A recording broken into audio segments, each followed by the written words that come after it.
You ever have one of those days where your biggest problem is a busted transmission and cold coffee, and by sunset you're basically starring in your own crime drama, fighting off a real-life villain who thinks they own the world? Yeah, that's how my week started. I'm elbow-deep in grease at Rivera's Auto, listening to Tom Petty and wondering if anyone remembers to put the tools back where they belong, when this red BMW slides up like it's allergic to dust. And that's when my afternoon takes a hard left turn, and it never recovers.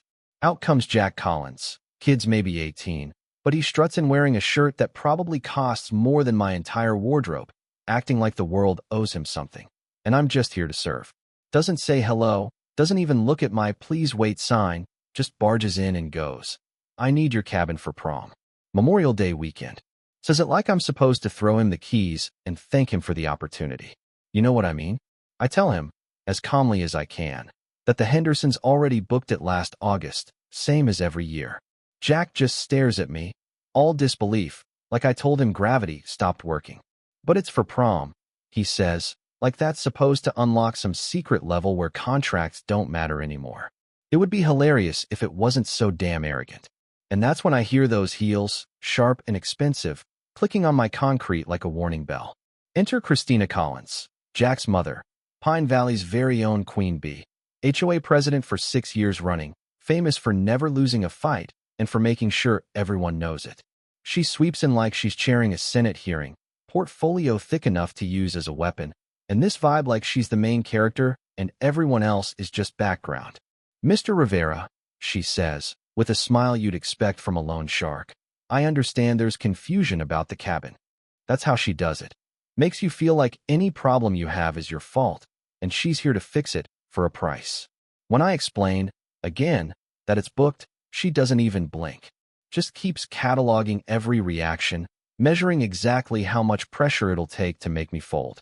She's got all the county permits, licenses, zoning jargon ready to go, waving those papers like they're magic spells. That's when I play my only real card. Just so you know, my wife Laura is Chief Madison, police chief here in Pine Valley. She prefers to do things by the book. Christina actually laughs. Not nervous, not forced, she's genuinely amused. Oh, I work with county officials all the time. Local jurisdictions know how to cooperate. She says cooperate, like she means obey. If she only knew. See, Laura isn't just the local chief. She's been running a federal corruption task force for over a year. But that's not public, and Christina, with all her confidence, sees just another mechanic married to a cop. That night, I tell Laura what happened. She listens, that cop face, neutral, but I can see it bugs her to stay out of it. Document everything, she says, let the system work. Easy for her to say. She's not the one getting 5 cancellation emails the next morning, all from Memorial Day bookings, and all because of safety concerns.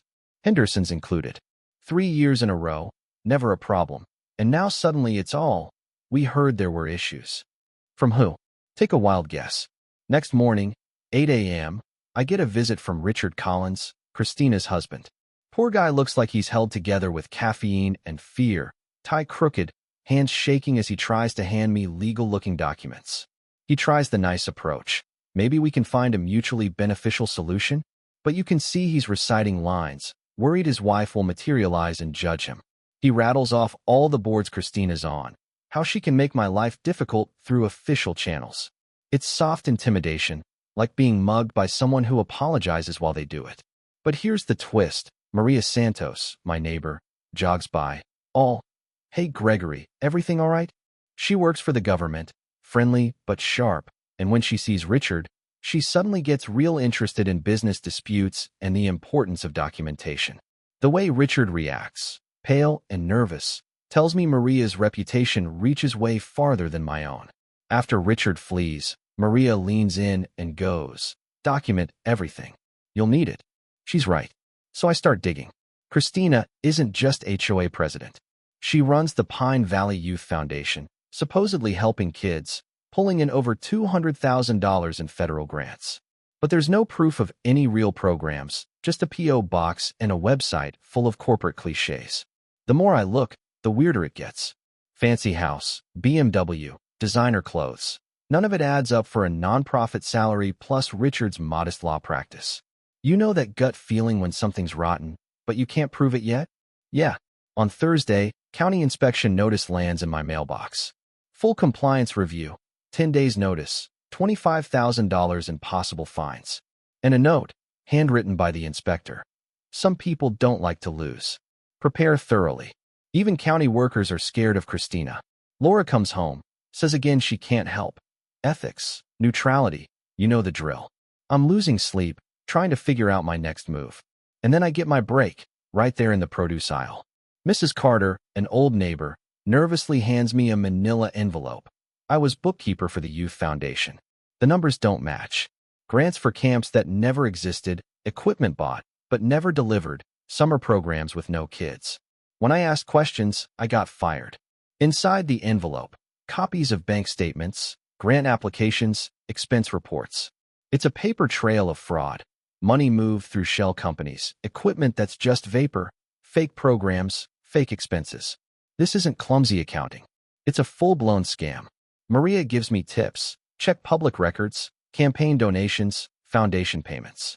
And, sure enough, I find the pattern. Foundation money washed through shell companies, resurfacing as campaign donations for Christina's run for city council, spread across multiple states. Money laundering disguised as charity. It's the kind of thing you hear about on podcasts, not small towns like Pine Valley. Meanwhile, Jack Collins, the brat who started all this, is suddenly lurking around town, recording his parents' conversations, thinking he can use their dirty laundry to get more allowance. He doesn't realize he's collecting evidence of actual federal crimes. You can't make this stuff up. Friday, Christina escalates. Shows up with the county inspector, a building code official, and some private eye with a camera, trying to catch my cabin out of code. Joke's on her. Maria made sure I was ready.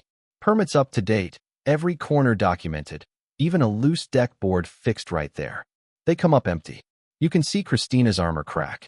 She's out of legal moves. And desperate people do desperate things. That night, Laura finally tells me the truth. She's been investigating the Pine Valley Youth Foundation for 18 months as part of a federal task force. Money laundering, bribery, election fraud. They've built a case, but what they need is active evidence. Recent conversations, direct recordings, a confession. And right then, Maria calls. Christina just filed a complaint, swearing I threatened her with violence. She wants me arrested, right now, for harassment. Suddenly it's on. Midnight. Black SUVs pull up outside Christina's mansion. Laura kisses me goodbye, suits up in tactical gear, and heads out to lead the raid. Helicopters circle, agents sweep through the house. Christina's world crumbles. The look on her face when she realizes Laura, the small-town police chief she dismissed, is the one running the show. That image will stick with me forever.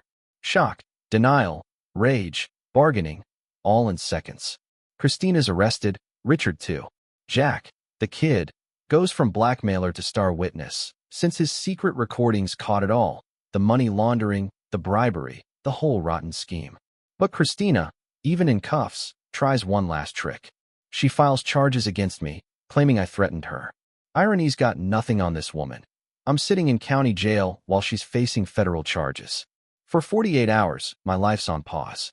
But what Christina never saw coming, Jack's tapes, Richard's testimony, and Maria's documentation all come together. The charges against me collapse under scrutiny. Evidence of Christina's pattern of intimidation, manipulation, and perjury adds even more time to her sentence. With Christina gone, the HOA transforms overnight. Board members bail, emergency meetings are held, and, no kidding, the community nominates me for president. Pine Valley gets a do-over, this time built on transparency, checks and balances, and actual community spirit. The media goes wild, but I'm just happy to see Memorial Day bookings return, the Hendersons apologizing for believing rumors and coming back to celebrate. As for Jack, he gets immunity, 200 hours of community service, and a front-row seat to the consequences of his own choices. Richard does a lighter sentence, 5 years, thanks to his cooperation. Christina? She keeps racking up charges from jail, trying to bribe, intimidate, and manipulate even as the system closes in. Her last act, trying to clean out hidden accounts at the local bank. But the feds are waiting. Laura's the one who slaps the cuffs on her for good, reading the charges that will stick for life. Christina's story goes from small-town legend to national cautionary tale about greed, power, and thinking you're untouchable. 6 months later, Pine Valley's changed. The fear's gone, property values are up, and the new HOA, yeah, me, is all about fairness. My business is booming, the town's proud, and Laura and I are stronger than ever. Our respect for each other unshaken after everything we went through. So here's what I learned. In the end, principles win out. It's never easy. Sometimes you get arrested. Sometimes you lose sleep. But the truth comes out, and justice has a way of finding its mark, no matter how many connections you think you have. And the next time some entitled brat storms into your life, demanding everything you've built, remember, the right documentation and a little help from your friends can bring down empires. Tell me, have you ever faced down someone who thought they were untouchable? Drop your stories below, because the line between right and wrong, justice and power, isn't always as clear as you think. And sometimes, it takes a whole town to remind the world that nobody's above the law.